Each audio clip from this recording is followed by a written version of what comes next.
नमस्कार विद्यार्थी मित्रांनो, मी श्वेता सचिन साबे ऑनलाईन लेक्चर सिरीजमध्ये तुमचे मनपूर्वक स्वागत करते.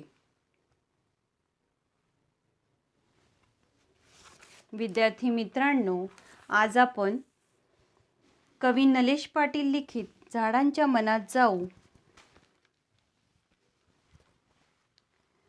ही कविता अभ्यासणार आहोत. निसर्गाशी आपले मानवाचे एक अतूट नाते आहे. नलेश पाटील लिखित झाडांच्या मनात जाऊ यात कवी आपल्याला कवितेत शब्द, नाद, लय व अर्थ याची सुंदर पण चित्रमय मांडणी करत निसर्गाच्या जवळ घेऊन जातात. जणू आपण खरोखरच निसर्गाच्या मनाचा दरवाजा शोधला आहे आणि आपण निसर्गाशी संवाद साधतो आहोत अशी जाणीव ही कविता अभ्यासताना आपल्याला होते. निसर्गातील या बहरलेल्या तरल सौंदर्याचा आस्वाद खुल्या मनाने घेण्याचा अमोल संदेश ही कविता आपल्याला देते. विद्यार्थी मित्रांनो, आपण कवीचा परिचय करून घेऊया. कवींचे पूर्ण नाव नलेश दत्तात्रय पाटील. यांचा जन्म 29 जानेवारी 1954 साली महाराष्ट्रातील पालघर या ठिकाणी झाला व त्यांचा मृत्यू 7 सप्टेंबर 2016 मुंबई या ठिकाणी झाला. कवी नलेश यांचे शिक्षण इंग्रजी माध्यमातील, पुढे मुंबईतील सर जे इन्स्टिट्यूट ऑफ अप्लाइड आर्टमध्ये घेतले. कवी नलेश यांची ओळख तशी दुपेडी, निसर्ग कवी आणि चित्रकार म्हणून.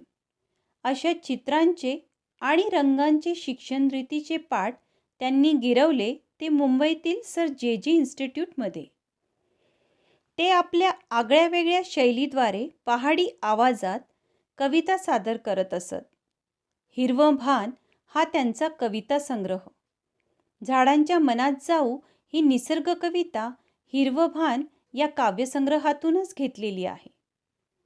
त्यांची व्यावसायिक कारकीर्द जाहिरात क्षेत्रातली.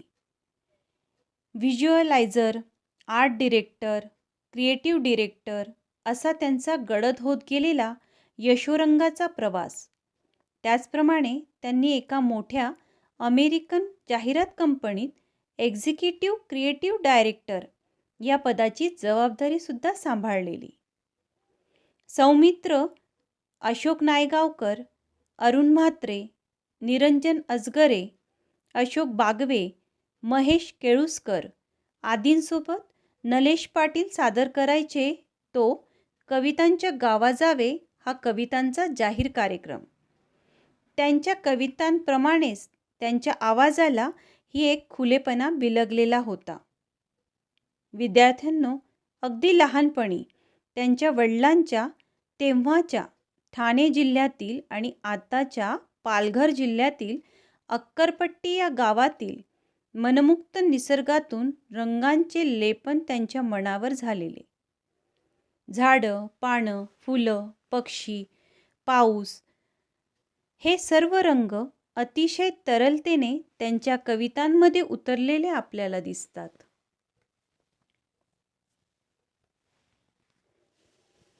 विद्यार्थ्यांनो, कवितेची मध्यवर्ती संकल्पना समजून घेऊया.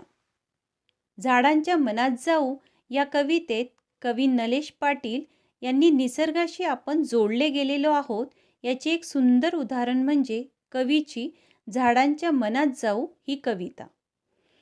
हिरवं वैभव ल्यालेली ही झाडं, निसर्गात झाडांची पाने, त्यावरील फुले यांचा मनात जाऊन त्यांचे मन समजून घेण्याचा कवी इथं प्रयत्न करताना दिसतात.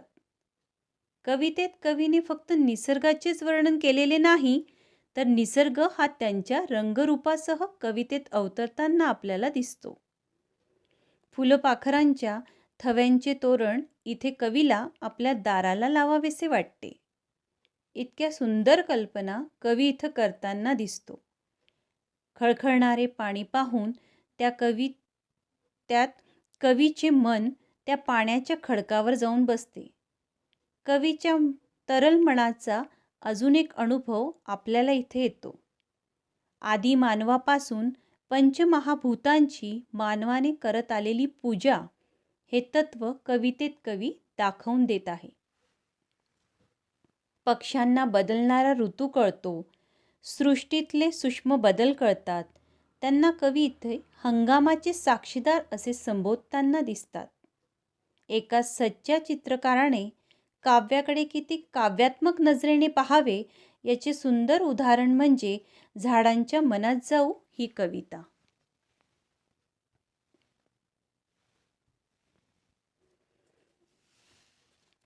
विद्यार्थ्यांनो, कवितेची उद्दिष्टे व वैशिष्ट्ये बघूया. आता आपण नलेश पाटील यांच्या कवितेची वैशिष्ट्ये बघत आहोत. नलेश पाटील एक निसर्ग कवी आहेत. त्यांच्या कविता अभ्यासताना शब्दांची, त्यातील नादांची, लयीची, त्यातील अर्थाची उत्तम जाण, दोन शब्दांमधील विरामांचं नेमकं भान आणि विलक्षण चित्रमय मांडणी हे नलेश पाटील यांच्या निसर्गानं ओतपोत भरलेल्या कवितांची वैशिष्ट्य आणि याचा कवीने विविधांगी प्रयोग आपल्याला काव्यात केलेला दिसून येतो. पाने, फुले, घरटी, पक्षी, आभाळ, ऊन, पाऊस, समुद्र या निसर्गातील घटकांचा त्यांच्या काव्यात समावेश झालेला आपल्याला बघायला मिळतो. त्यांचे काव्य अभ्यासत असताना त्यांचा निसर्गाशी असलेले एक अतूट नाते आपल्याला इथे निदर्शनास येते. निसर्गाच्या या प्रत्येक घटकाशी ते अत्यंत संवेदनशील मनाने एकरूप होताना आपल्याला दिसतात. त्यांच्या कवितेतून कवीला निसर्गाची असलेली ओढ जाणवते. कवी नलेश पाटील यांच्या कवितेत निसर्गदत्त घटक केंद्रस्थानी असलेले आपल्याला दिसतात.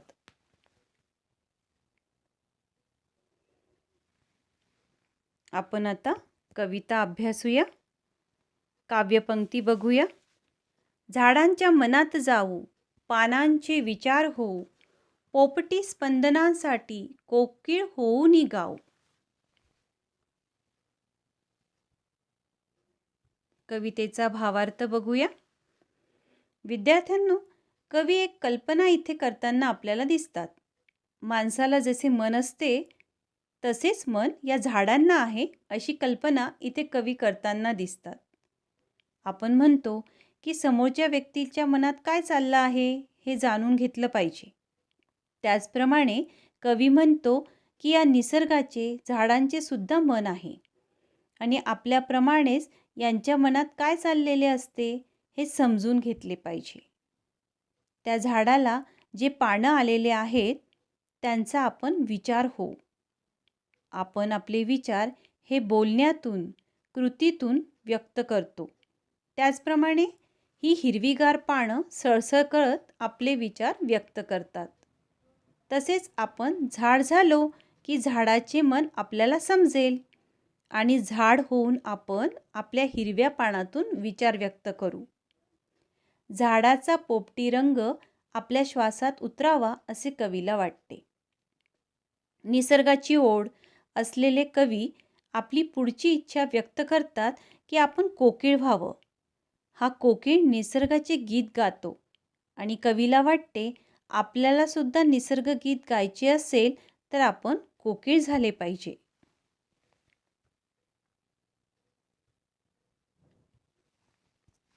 काव्यपंक्ती बघूया. बहरात वसंतामधल्या तो सूर सावळा ऐकत, जातील फुलेही रंगून जन्माला अत्तर घालत.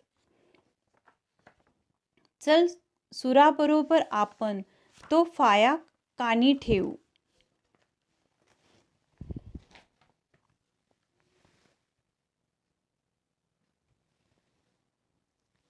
कवितेचा भावार्थ बघूया. कवी म्हणतात, वसंत ऋतूत आपण जर सृष्टी बघितली तर हिरवीगार बहर आलेला आपल्याला दिसतो आणि कोकिळ हा पक्षी या काळात आपल्या मधुर आवाजाने संपूर्ण सृष्टी पल्लवित करत असतो. विद्यार्थ्यांनो, इथे भगवान श्रीकृष्णाची आठवण कवीला झालेली दिसते. विद्यार्थ्यांनो, आपण श्रीकृष्णाच्या अनेक कथा ऐकलेल्या आहेत. आता तर दूरचित्रवाणी टी व्हीवर तुम्हाला कृष्णाचे अनेक सिरियल बघायला मिळतात. हे कृष्ण म्हणजे श्री विष्णूंचा एक अवतार हे तुम्हा सगळ्यांना माहीतच आहे. त्यामुळे श्री कृष्णाची सावळी मूर्ती तुम्हाला सगळ्यांना परिचयाची आहे. ते जेव्हा बासरी वाजवू लागायचे तेव्हा कसा आसमंत मंत्रमुग्ध व्हायचा. माणसं, प्राणी, पक्षी नव्हे तर निसर्गसुद्धा फुलून जायचा. अशा या कृष्णाची जणू बासरीचे सूर, ध्वनी म्हणजेच हा कोकिळ इथे गात आहे.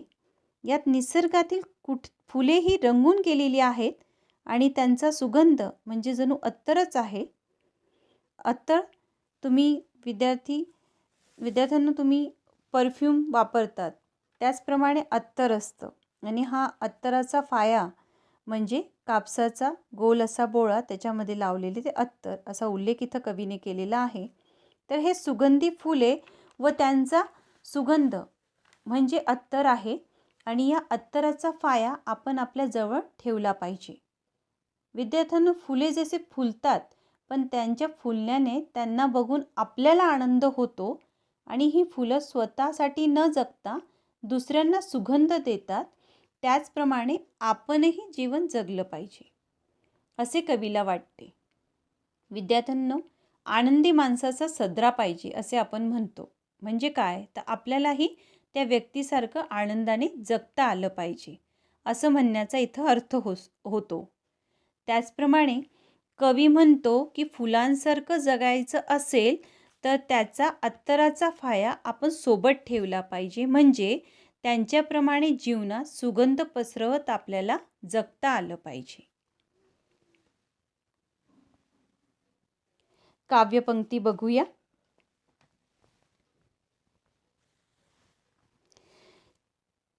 खेळून रंगपंचमी फुलपाखरी भिजली सारी, हा थवा असे रंगीत की पताकाच फिरणारी, हे भिरभिरणारे तोरण दाराला आणून लावू.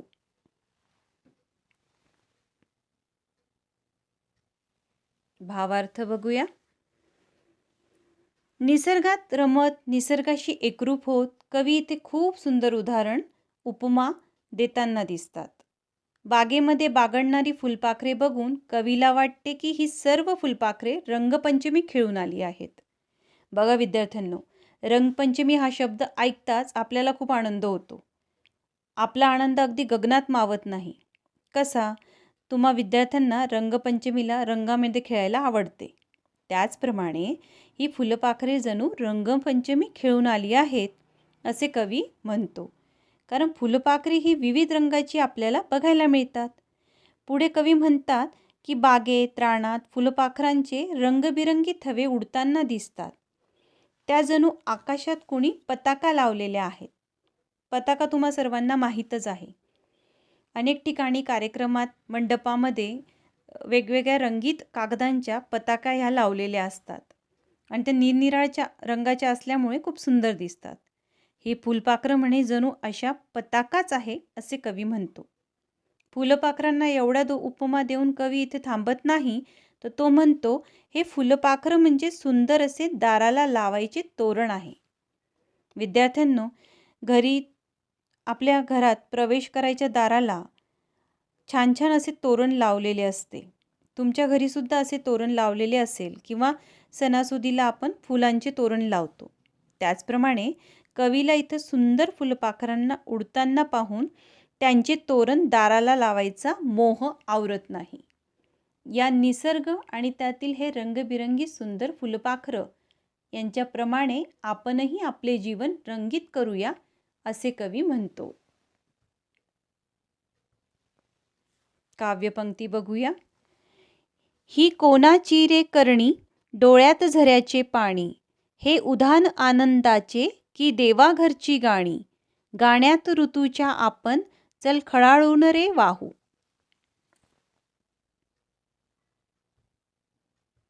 कवितेचा भावार्थ बघूया. विद्यार्थ्यांनो, एखाद्याने करणी केली असे आपण ऐकलेले आहे. करणी करणे म्हणजे कृती करणे, क्रिया करणे. एखादी वाईट गोष्ट झाली म्हणजे करणी केली असे म्हटले जाते. याचेच उदाहरण घेऊन कवी निसर्गाकडे बघत आहे आणि हा इथे एक सुंदर अनुभव मात्र इथं करणीचा सुंदर अनुभव कवी सांगण्याचा प्रयत्न करत आहे, हा एवढा सुंदर निसर्ग कसा काय तयार झाला? ही सुंदर करणी कोणी केली? तर असा प्रश्न जणू कवीला इथं पडलेला दिसतो. या निसर्गातील प्रत्येक घटकाला तो बघतो आणि प्रत्येक गोष्ट निसर्गातील किती सुंदर आहे हे पाहून कवीच्या डोळ्यातून आनंदाचे झरे वाहू लागतात. या मनात उफाळून येणाऱ्या भावना आहेत की जणू देवाघरची गाणी आहेत असे कवीला वाटते. विद्यार्थ्यांना आपण सर्वच रोज आपापल्या कामात असतो. पालक नोकरीत व्यस्त असतात, तुम्ही विद्यार्थी अभ्यासात व्यस्त असतात. पण सुट्ट्या लागल्या की मात्र विरंगुळा म्हणून तुम्ही एखाद्या निसर्ग सौंदर्य असलेल्या ठिकाणी फिरायला जातात. याचा अर्थ असा की निसर्ग आपल्या सर्वांनाच आवडत असतो आणि त्यात आपण रममाण होतो. ताणतणाव विसरतो, हे खरे खरे ना. त्याचप्रमाणे कवी निसर्गात रमतो, त्याच्यात मंत्रमुग्ध होतो.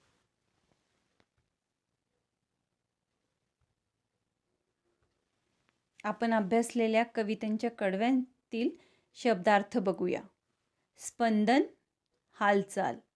सावळा, श्यामल. फाया म्हणजे अत्तर लावलेला कापसाचा बोळा. पताका, रंगीत कागदी त्रिकोण.